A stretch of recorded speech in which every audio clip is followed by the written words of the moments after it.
Máte strach alebo dokonca stres, keď potrebujete hovoriť po slovensky? V tomto videu vám ponúknem 5 jednoduchých tipov, ako hovoriť po slovensky bez stresu. Tak poďme na to. Kto som? Volám sa Lenka a som vaša lektorka slovenčiny po slovensky.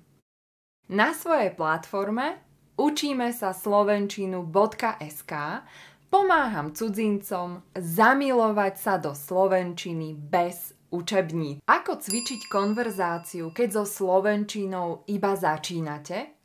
Alebo keď vám nie je dobre rozumieť? Vyskúšajte metódu tieňovania. O čo ide? Je to metóda, ktorej cieľom je imitovať. A to imitovať nielen slova a vety, ale aj výslovnosť, intonáciu a tempo hovoriaceho. Ako to funguje? Vyberte si nejaké video, ktoré vás zaujíma, vypočujte si ho a pokúste sa opakovať, čo vo videu hovoriaci rozpráva. Ak neviete, kde začať, skúste napríklad krátke YouTube videá na tomto kanáli. Veľkou výhodou týchto videí je, že sú krátke a zároveň tam nájdete titulky. A tie vám pomôžu pri imitovaní textu. Ak chcete dlhšie videá, tie nájdete na webe učimesaslovenčinu.sk a zároveň k nim máte aj transkripciu. Ako hovoriť po slovensky, keď nemáte s kým? Hovorte sami so sebou. Možno to znie trochu čudne, ale je to veľmi efektívna metóda. Rozprávajte sa sami so sebou vo svojej hlave. O čom? Hovorte, o čom chcete, čo vás zaujíma. Pokojne hovorte o tom, čo práve teraz robíte, alebo kde ste, kam idete, alebo opisujte veci okolo vás. Hovorte napríklad o tom, čo ste robili minulý týždeň, alebo aké plány máte na budúci víkend. Môžete tiež simulovať konkrétne konverzačné situácie, ako napríklad objednanie si jedla v reštaurácii alebo nákupy v obchode. Je to len a len na vás. Máte strach hovoriť po slovensky s inými ľuďmi? Takto najprv skúste pomocou hlasových správ sami so sebou. Nahrávajte hlasové správy, a to pokojne niekoľkokrát denne. Vytvorte si tzv.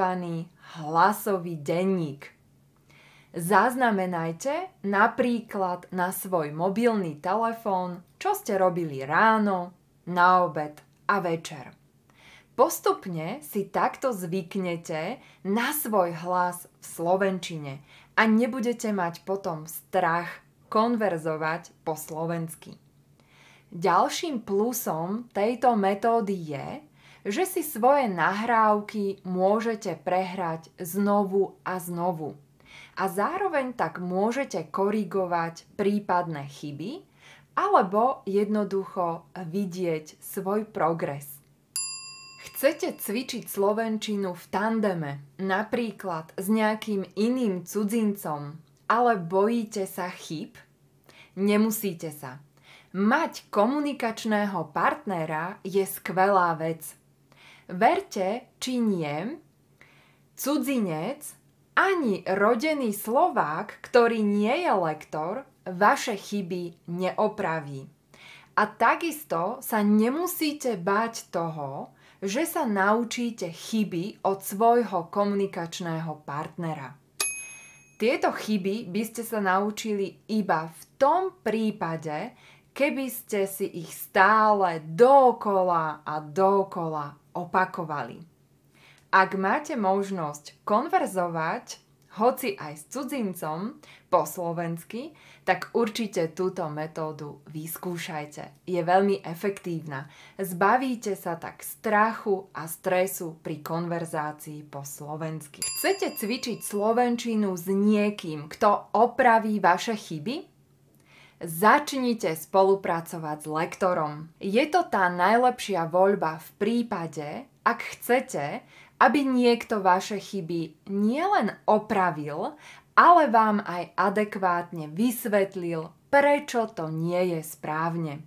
No a ak máte záujem o individuálnu spoluprácu s lektorom, pozrite sa na našu ponuku individuálnych lekcií slovenčiny, pri ktorých vás bavíme strachu a stresu pri konverzácii po slovensky.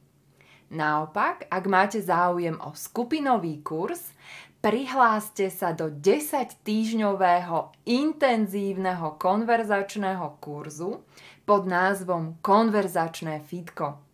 V malých skupinkách 3 až 4 ľudí budete spoločne konverzovať s ostatnými cudzincami na rôzne aktuálne témy po slovensky.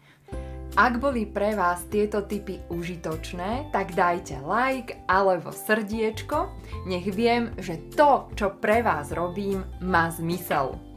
Či si vyberiete tip číslo 1, 2, 3, 4 alebo 5 je len a len na vás.